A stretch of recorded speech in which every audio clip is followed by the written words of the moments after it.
Test 7. You will hear a number of different recordings, and you will have to answer questions on what you hear. There will be time for you to read the instructions and questions, and you will have a chance to check your work. All the recordings will be played once only.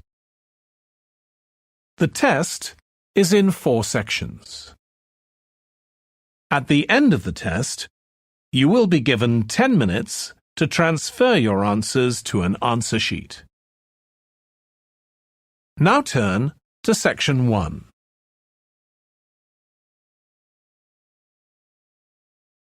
Section 1.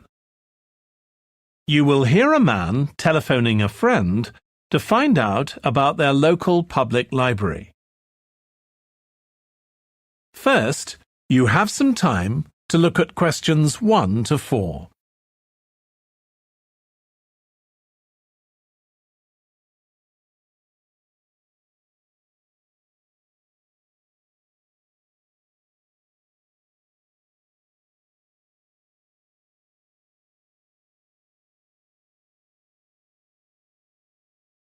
You will see that there is an example that has been done for you. On this occasion only, the conversation relating to this will be played first. Hello? Hi, Susie. It's Paul here. How are you? Enjoying your new job? You're working at the library, aren't you? Yes, I started when the library reopened a month ago. It's great. The woman says that the library reopened a month ago. So month has been written in the space. Now we shall begin. You should answer the questions as you listen because you will not hear the recording a second time. Listen carefully and answer questions 1 to 4. Hello? Hi, Susie. It's Paul here. How are you? Enjoying your new job? You're working at the library, aren't you? Yes, I started when the library reopened a month ago. It's great. Actually, Carol and I have been meaning to join for a while. Oh, you should. It doesn't cost anything, and the new library has all sorts of facilities. It's not just a place where you borrow books. For instance, there's an area with comfortable seats where you can sit and read the magazines they have there. Some people spend the whole morning there. Wish I had that amount of time to spend. Yes, you must be pretty busy at present, with the children and everything. We are, yes. But we're hoping to get away this summer. We're thinking of going to Greece. Well, we've got a much larger section of the library devoted to travel books now, so you should come and have a look. I can't remember if there's anything specifically on Greece, but I should think so. OK. Now, Carol's organising a project for the history class she teaches at school. It's about life in the town 100 years ago. Do you have anything that might be useful? Yes. Actually, we've now got a new section with materials on the history of the town and surrounding region. Right. I'll tell her. You can't always find that sort of thing on the internet. Now, in the old library, there used to be a separate room with reference books. It was a really nice, quiet room. Yes, we've put those books in the main part of the library now, but we do have a room called the community room. It can be hired out for meetings, but at other times, people can use it to study. I might use that. It's hard to find anywhere quiet at home sometimes. I can't remember how old your son and daughter are. We've introduced a special section of fiction written specially for teenagers, but they might be a bit young for that. Yes, they would be. Before you hear the rest of the conversation, you have some time to look at questions 5 to 10.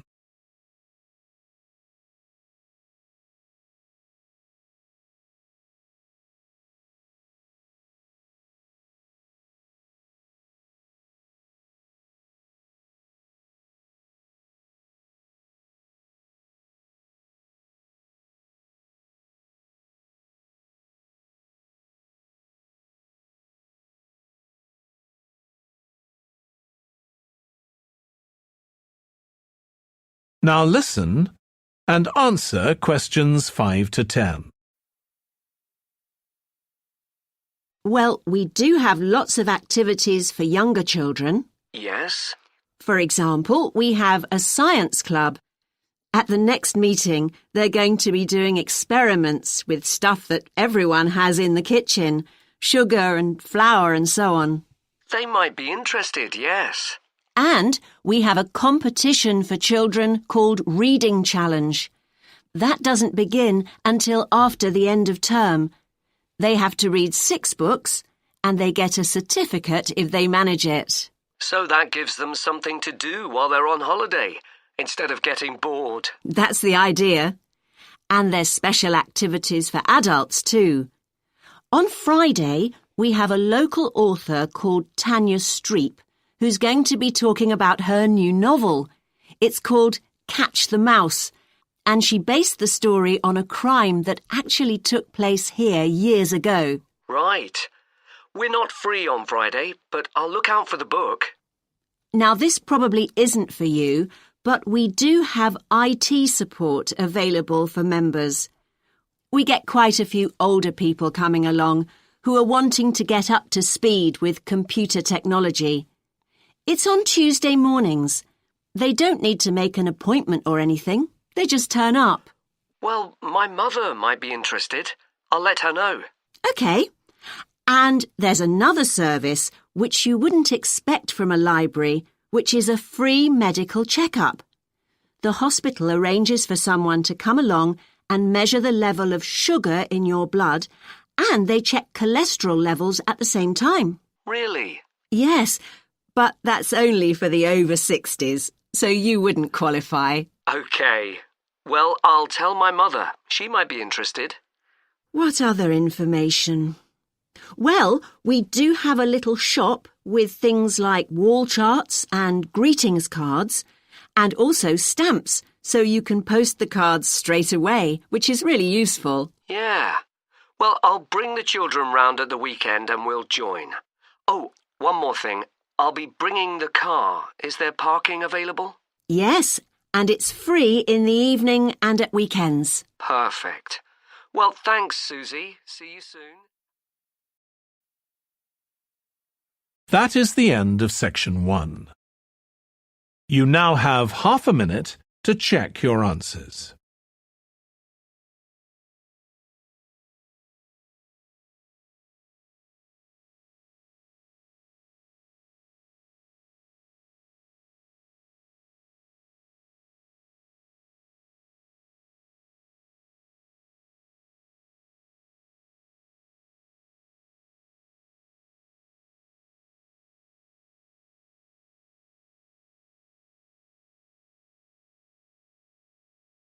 Now turn to section 2.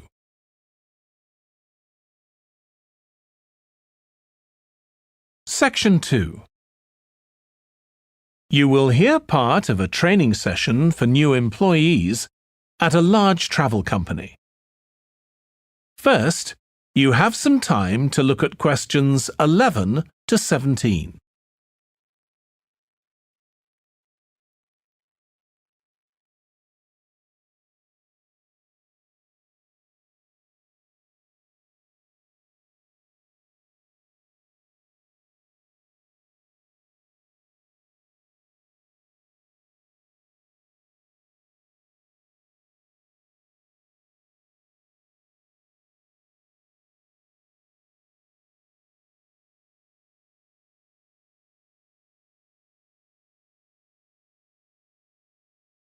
Now listen carefully and answer questions 11 to 17. In this session in your training day, we're going to look at some of the more specialized holidays we offer at BC Travel. Now, the travel business is very competitive, and it's important to be aware of how the market's changing and developing.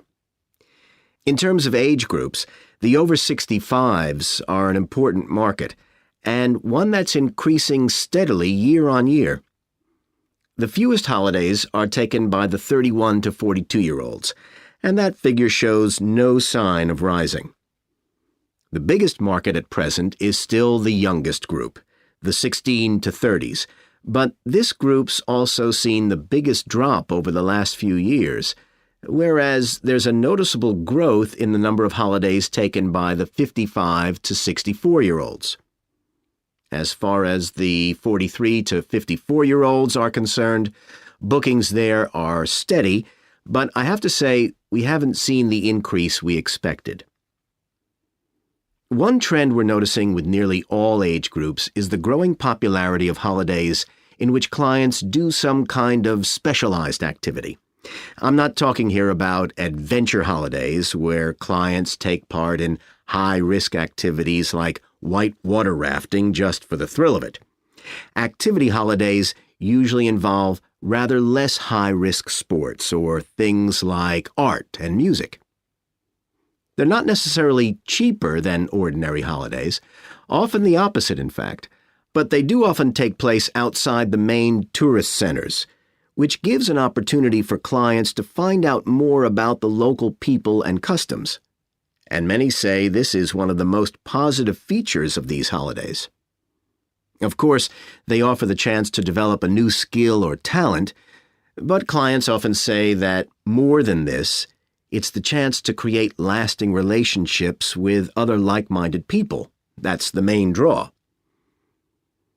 Let me give you some examples of BC travel activity holidays.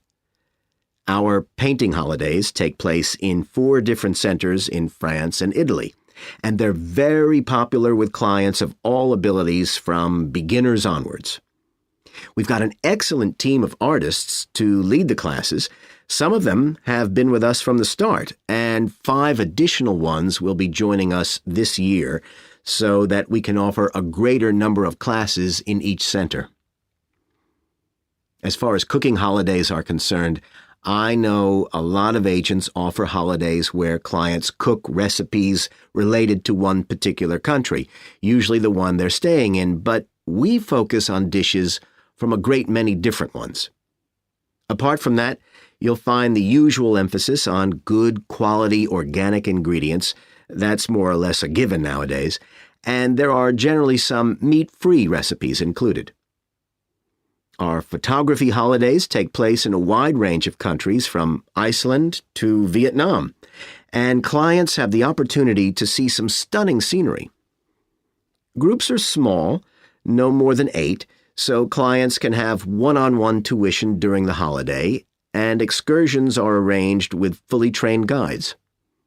At the end of each holiday, an exhibition is held of the photographs taken so that clients can see one another's work and receive valuable feedback from the tutor. Before you hear the rest of the training session, you have some time to look at questions 18 to 20.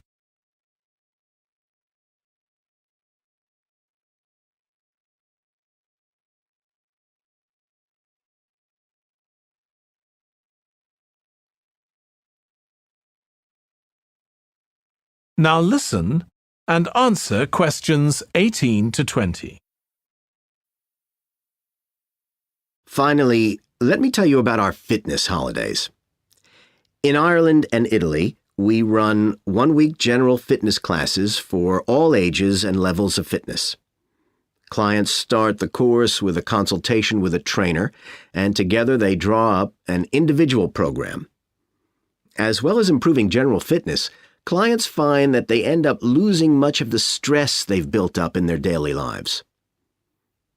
In Greece, we have a 2-week holiday for clients who want to do something about their weight. This has all the features you'd expect, like a personalized diet program, but one of its most popular features is that the exercise classes are all held on the beach. People say it's far preferable to being in a gym. Finally, we offer several holidays in Morocco. One very popular one is the mountain biking holiday. Bikes are provided, and there are different routes according to people's ability. We offer one which is tailored to the needs of families, which is particularly popular. Okay, so that's about all the time I have today, so thank you very much. That is the end of section 2. You now have half a minute to check your answers.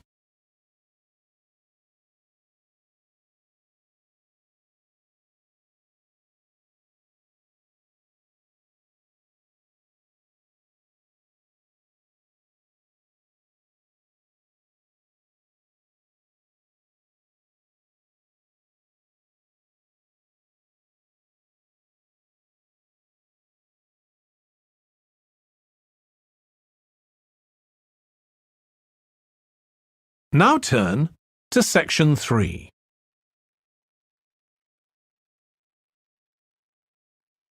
Section 3.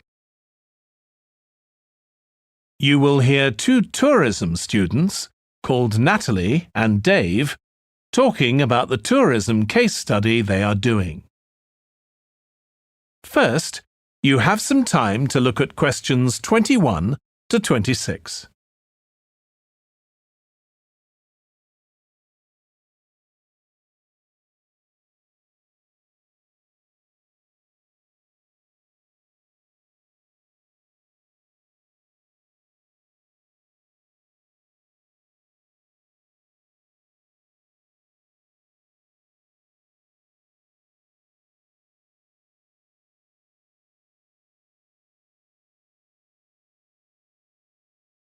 Now listen carefully and answer questions 21 to 26. Dave, I'm worried about our case study. I've done a bit of reading, but I'm not sure what's involved in actually writing a case study. I missed the lecture where Dr. Baker talked us through it. OK, well, it's quite straightforward. We've got our focus. That's tourism at the Horton Castle site.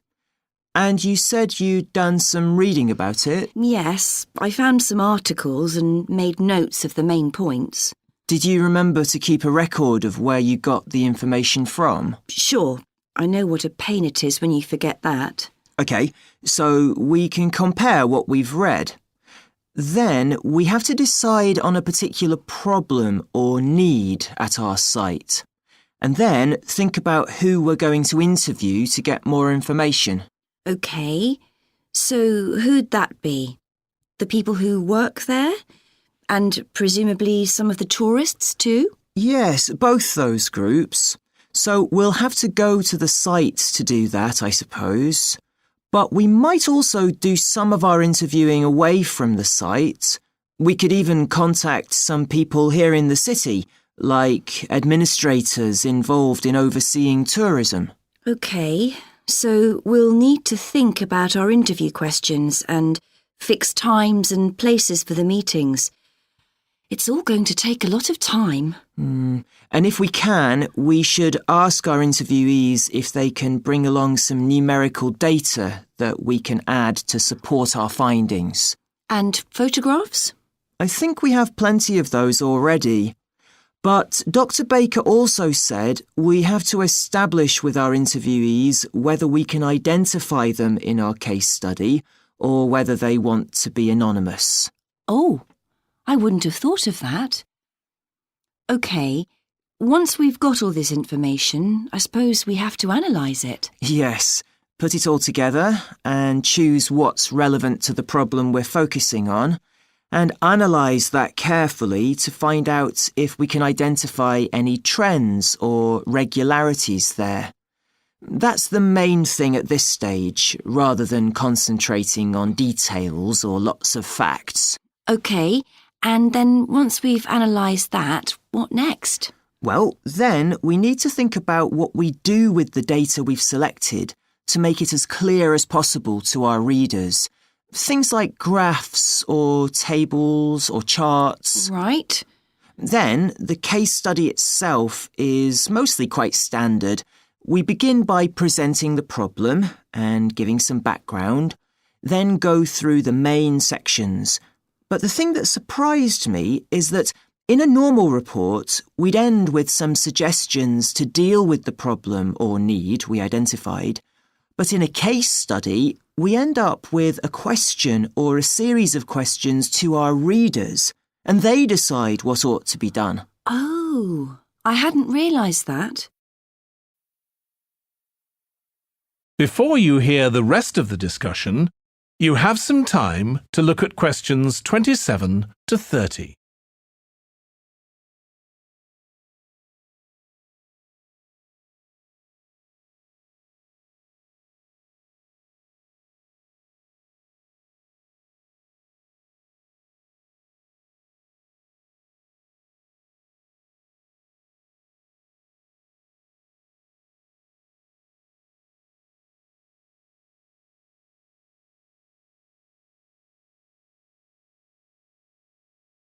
Now listen and answer questions 27 to 30.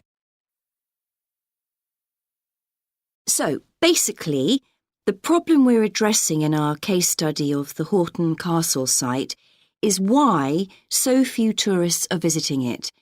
And we'll find out more from our interviews, but I did find one report on the internet that suggested that one reason might be because, as far as transport goes, access is difficult. I read that too, but that report was actually written 10 years ago when the road there was really bad, but that's been improved now.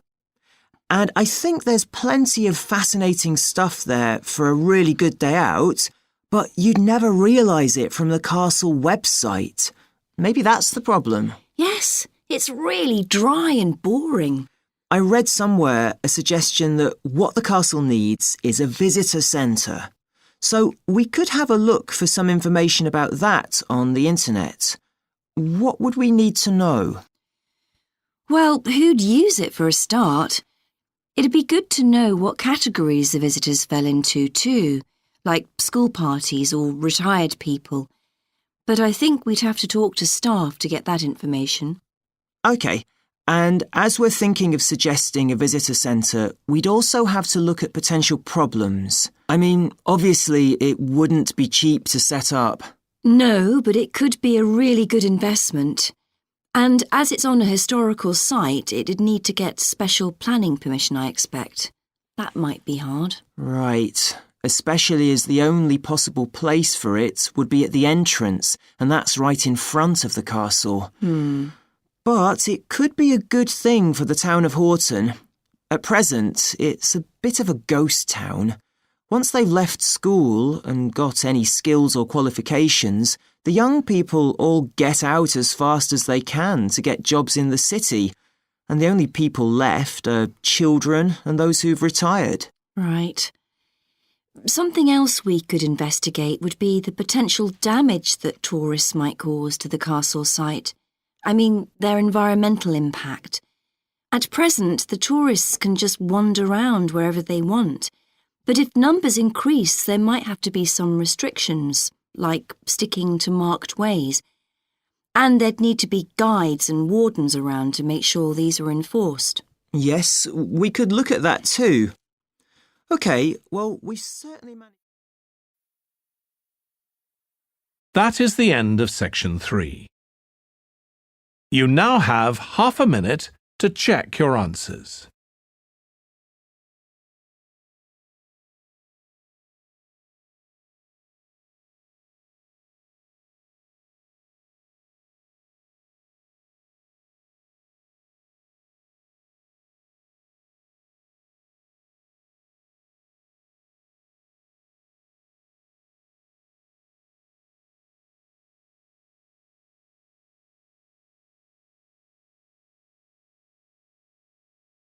Now turn to section 4.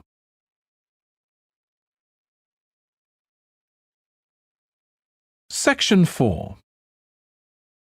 You will hear a lecturer on an environmental studies course discussing how birds are affected by environmental change. First, you have some time to look at questions 31 to 40.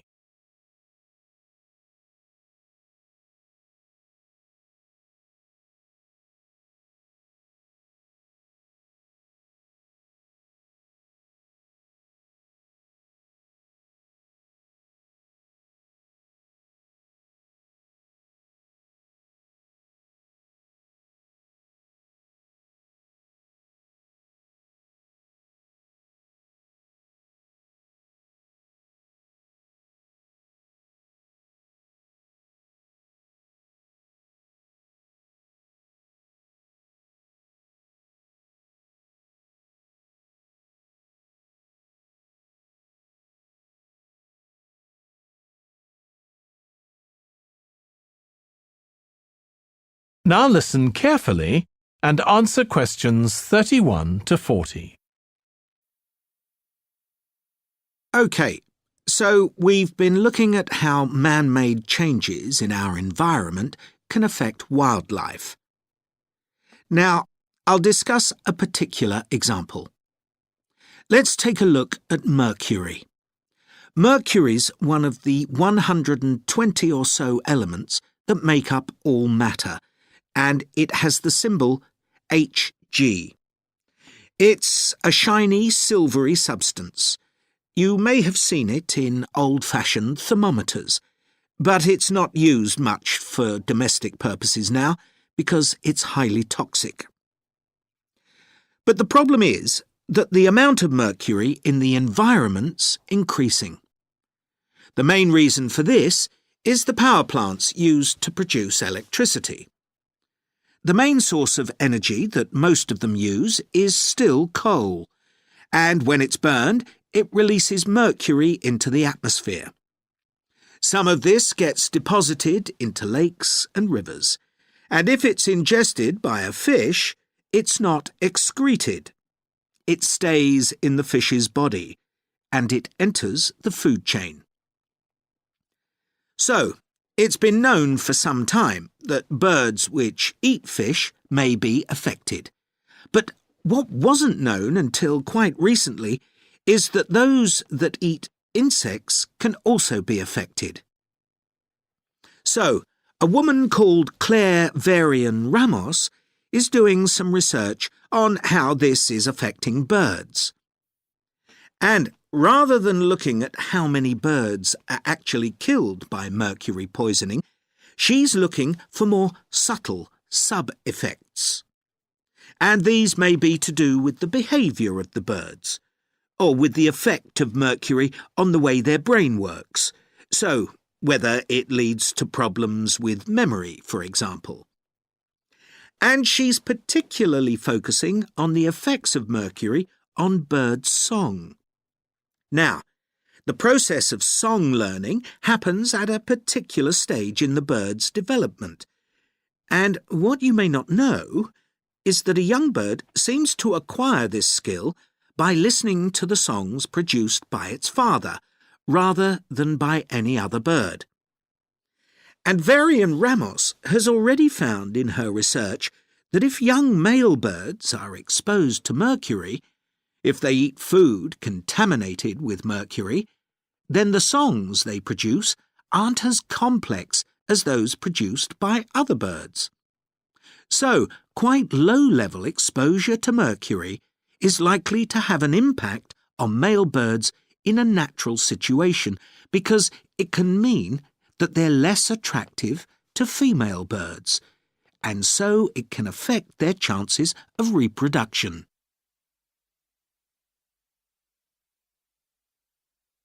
Now, the way she's carrying out this research is worth thinking about. She's using a mixture of studies, using birds kept in laboratories and studies carried out outdoors in the wild. The lab-based studies have the advantage that you don't get all the variables you would in a natural setting.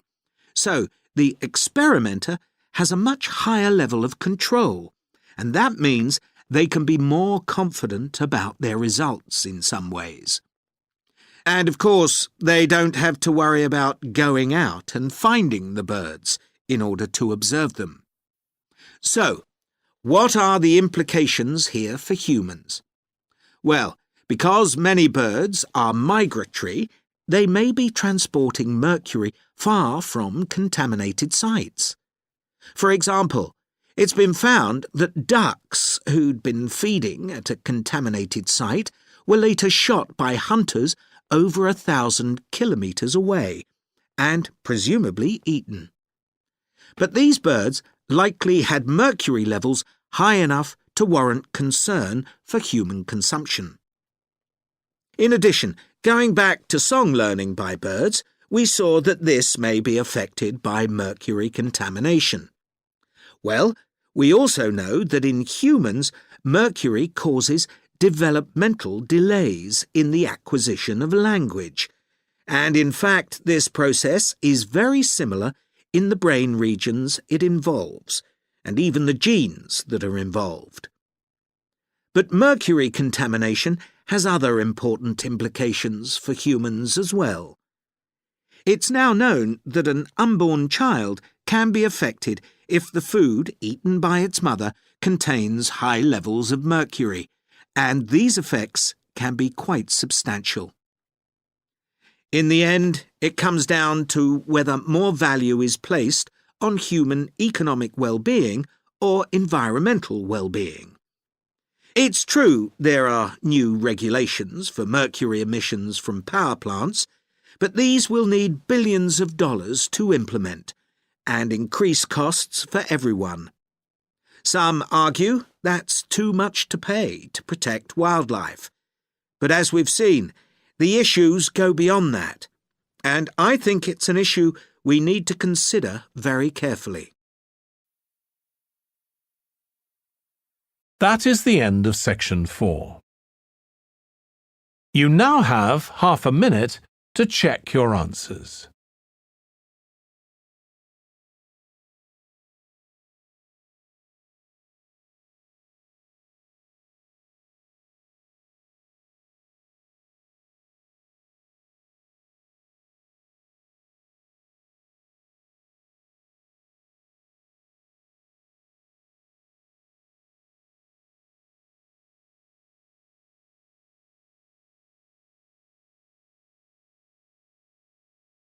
That is the end of the listening test. In the IELTS test, you would now have 10 minutes to transfer your answers to the answer sheet.